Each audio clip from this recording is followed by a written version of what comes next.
CPAC, the Conservative Political Action Conference. Today marked day one of the annual three-day gathering of conservative activists, conservative elected officials, conservative media figures, and various other conservative types, many of whom we'll be discussing later on in the show. This year, the biggest reception for anyone came in response to a surprise, unannounced guest.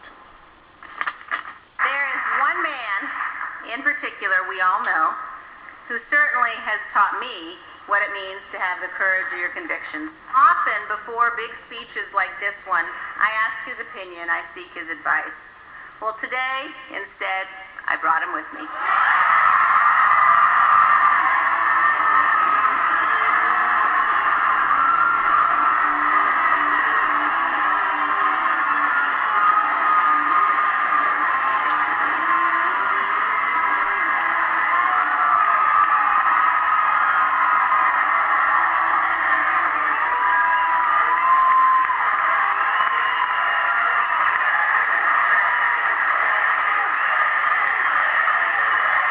A welcome like that's almost enough to want to make me run for office again.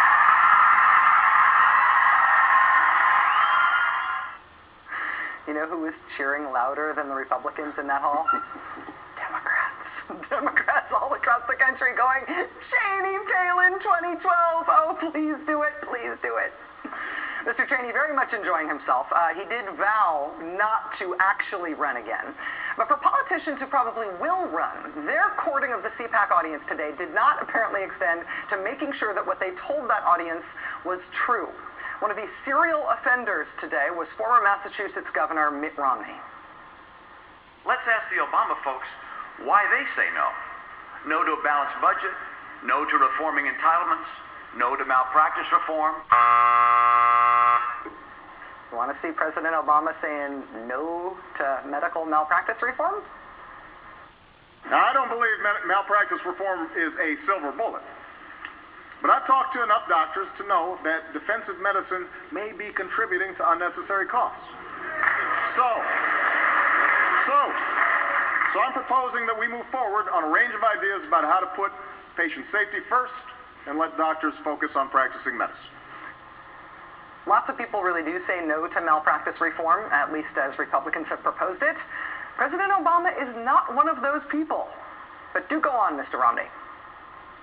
No to tax cuts to create jobs. No to tax cuts. You know that giant stimulus package that just had its one-year birthday yesterday? That was also one of the biggest tax cuts in American history. True. Well, while you're on a roll here, Mr. Romney, try giving national security politics a shot. On our watch, the conversation with a would-be suicide bomber will not begin with the words, "You have the right to remain silent." Unless, of course, that would-be suicide bomber is would-be suicide bomber Richard Reed, who was told that he had the right to remain silent roughly 5 minutes after he was arrested back in 2001 when Republicans were running the show. Mitt Romney was not alone in this insult to his audience's intelligence today. Here's Republican Congressman Thaddeus McCotter of Michigan, for example. Thaddeus McCotter is supposed to be one of the Republican Party's big wonks. He's chairman of the Republican House Policy Committee. I heard that the Republican Party and the conservative movement constitutes the party of no. I think a look at the facts should disabuse people of that notion. When the American people asked for fiscal integrity and discipline in government spending, the Democrats said no. I understand why Mr. Charisma wants to say that it's Republicans who are the champions of fiscal integrity and discipline in government spending, but as long as those phrases, fiscal integrity and discipline in government spending, still have meaning as phrases in English, Republicans cannot call themselves that when they're the folks who passed the totally unfunded Medicare Part D Prescription Drug Act in 2003, for example, along with two equally unfunded but ginormous Bush tax cuts, which blew the deficit sky high. And if we're going to talk about fiscal integrity, there is also the matter of the accounting tricks that the government of George W. Bush used to keep two massively expensive wars off the government books, a practice that the Democrat who succeeded Mr. Bush is now ending. When the American people asked for smaller deficits and a reduction of the debt, the Democrats said no. this pains you guys, but the truth about who grows debt while in office is exactly the opposite of what Mr. McCotter would like to make the CPAC audience clap for. In the last 30 years, it's been Republican presidents who have exploded the debt at record rates. The patron saint of fiscal conservatism, Ronald Reagan, grew the debt by 189% while he was in office. It was also 7 Republican senators who recently single-handedly stopped Congress from creating a bipartisan deficit commission. Thanks for playing, though, Congressman McCotter. Today's roster of speeches wasn't all about insulting the intelligence of the audience at CPAC.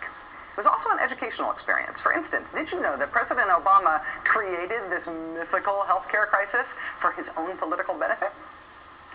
You create the perception of a crisis in order to be able to ride to the rescue and achieve your self-indulgent purposes of controlling the distribution of income in America. So whether it is the crisis in healthcare, which is a notion you're getting away with peddling despite the fact that America has the greatest health care in the world. Yes. According to former Republican Majority Leader Dick Armey, Mr. Obama has created the perception of a crisis when it comes to health care. Want to see what that fake crisis looks like? In 1960, healthcare spending was about 5% of our GDP. In 1970, it was up to about 7%. By 1980, 9%. By 1990, it was up to 12%. By 2000, we were spending 14% of our GDP on healthcare. By last year, our healthcare spending constituted more than 17% of our entire economic output as a nation, and that's counting everything. In 10 years, it's projected to be 1 out of every $5 in the entire American economy. That's the crisis President Obama has apparently created out of thin air for his own political gain. He apparently started working on this in 1970 when he was 9 years old. Very precocious. One of the most frequently used bash President Obama applause lines today was offered up early on by one of the day's first speakers, Florida Senate candidate and Tea Party favorite, Marco Rubio. You know, a week ago, we didn't know we were going to make it here. We were watching all the images of that winter weather, this extraordinary blizzard, that even impacted government. I don't know if you know this, but the Congress couldn't meet to vote on bills.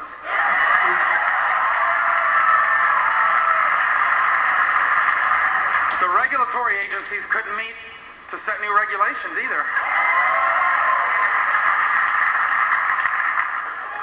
And the president couldn't find anywhere to set up a teleprompter to announce new taxes. I mean, they do kind of got him here. That guy, can you believe that guy uses a teleprompter? Did you notice the very, very beginning of that clip? Very beginning there. Oh, hey there, what's that? Hey there, hi there, hi there. What's that thing about people in glass houses, people behind glass teleprompters, making fun of teleprompters? Senator Jim DeMint, you want to give this one a shot too? I think we've confirmed you can't govern from a teleprompter. Says the guy reading off a pair of teleprompters. Woohoo! While totally lacking in self-awareness, Mr. DeMint did succeed in offering the CPAC crowd some of the reddest of the red meat that was thrown to them today.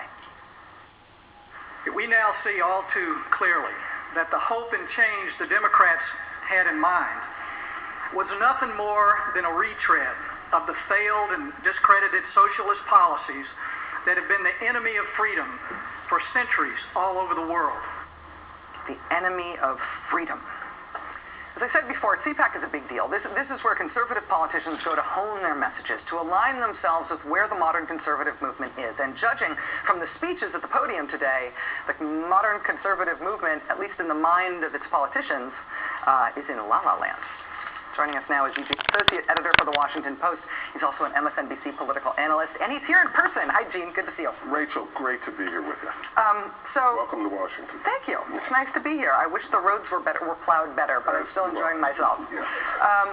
It seems notable that the politician who received the warmest welcome today was Dick Cheney. People lost their minds for Dick Cheney more than they did for Marco Rubio. Mm-hmm. Translate that into Republican politics for 2010. I can't, because Dick Cheney doesn't have a future in Republican Party politics in 2010. What that would suggest was that Republicans in 2010 were going to, say, remember the good old days of the Bush-Cheney administration? I just don't think they're going to do that. I don't think that even in this heady atmosphere now for conservatives, they really think that recalling the Bush-Cheney years is a great idea. It's a great way to